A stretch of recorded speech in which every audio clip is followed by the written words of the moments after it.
और चलिए आपको सीधे ले चलते हैं, अरविंद केजरीवाल इस वक्त प्रेस कॉन्फ्रेंस कर रहे हैं। मैं तहे दिल से रमेश बिधूरी जी को बधाई देना चाहता हूं भारतीय जनता पार्टी के सीएम उम्मीदवार बनने के लिए। मैं दिल्ली की जनता की ओर से मांग करता हूं कि रमेश बिधूरी जी बताएं कि उन्होंने 10 साल सांसद के तौर पे बतौर सांसद उन्होंने 10 साल दिल्ली के लिए क्या क्या काम किए। वो दिल्ली की जनता को बताएं कि उनका विजन क्या है दिल्ली को लेके, वो दिल्ली में और क्या क्या काम करेंगे। अगर उनको दिल्ली के लोगों के लिए उनका विजन क्या है, वो ये साफ साफ बताएं दिल्ली के लोगों को। और जब उनका औपचारिक रूप से ऐलान हो जाएगा तो जनतंत्र को सुदृढ़ करने के लिए मैं ये भी चाहूँगा कि उनके औपचारिक नाम का ऐलान होने के बाद एक दिन दिल्ली के लोगों के सामने, देश के लोगों के सामने, सारे मीडिया के सामने आम आदमी पार्टी और भारतीय जनता पार्टी के रमेश बिधूरी जी के जो भी सीएम कैंडिडेट होगा उनके बीच में एक सार्वजनिक डिबेट होना चाहिए, जिसमें जनता देख सके कि वोट इसको देना है कि उसको देना है, इसने क्या काम किया, उसने क्या काम किया, इसका क्या विजन है, उसका क्या विजन है। तो हम इंतज़ार करेंगे, 1-2 दिन में शायद रमेश बिधूरी जी का औपचारिक ऐलान हो जाएगा। उसके बाद फिर हम आगे देखते हैं क्या होता है। अगर कोई प्रश्न है आपके तो क्या आप ये फैसला सही मानते हो? मतलब आपको लगता है वो सही व्यक्ति? जनता तय करेगी कि कौन सही है कौन गलत है। मैं तो कौन होता हूँ। हाँ जी, ये सूचना कैसे मिलेगी? सूत्रों से। जैसे 11,000 वोट जो शादरा में कट रहे थे, वो हमें उनके अंदर के लोगों ने ला के दिए थे सारे कागज़।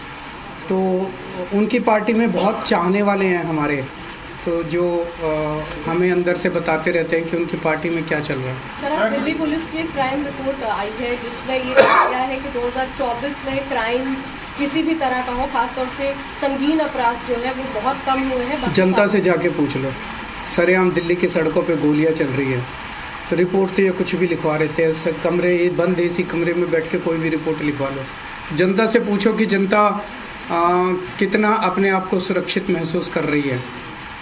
सर, नई दिल्ली विधानसभा क्षेत्र में वोटर लिस्ट को लेकर बार-बार आपकी पार्टी के तमाम नेताओं के द्वारा जा रहा है, गड़बड़ी की जा रही है, नए नाम जोड़े जा रहे हैं। आज संजय जी ने जो खुलासा किया है वो बहुत ज़्यादा चौंकाने वाला है।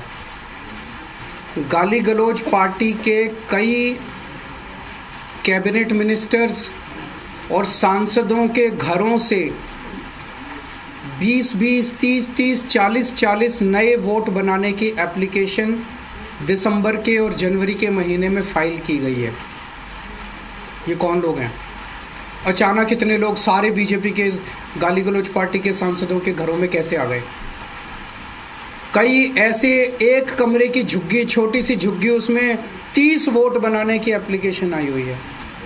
एक छोटी सी दुकान, उसमें 40 वोट बनाने की एप्लीकेशन। ये कौन है ये लोग?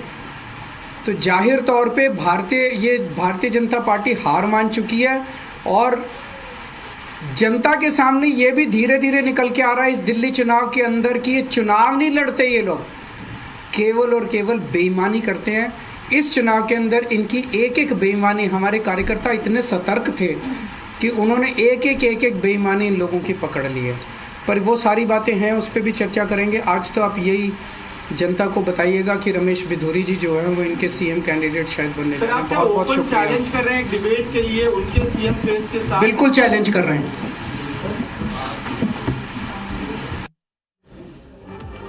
तो अरविंद केजरीवाल प्रेस कॉन्फ्रेंस कर रहे थे और अरविंद केजरीवाल ने ये दावा किया है कि भारतीय जनता पार्टी ने रमेश बिधूरी को दिल्ली विधानसभा में अपना नेता माना है। यानी कि जो सीएम फेस का बार बार जिक्र हो रहा था, रमेश बिधूरी को उन्होंने बताया कि वो सीएम का फेस होंगे। रमेश बिधूरी से एक सवाल पूछा है कि 10 साल वो सांसद रहे, तो 10 साल में उन्होंने सांसद रहते हुए क्या काम किया है, उनको डिबेट के लिए चुनौती दी है। और जब अरविंद केजरीवाल से पूछा गया कि आपको ये किसने बताया, तो उन्होंने कहा कि उनके अंदर भी हमारे लोग हैं जो हमें ये जानकारी देते हैं, सोर्सेस के मार्फत उनको ये जानकारी मिली है।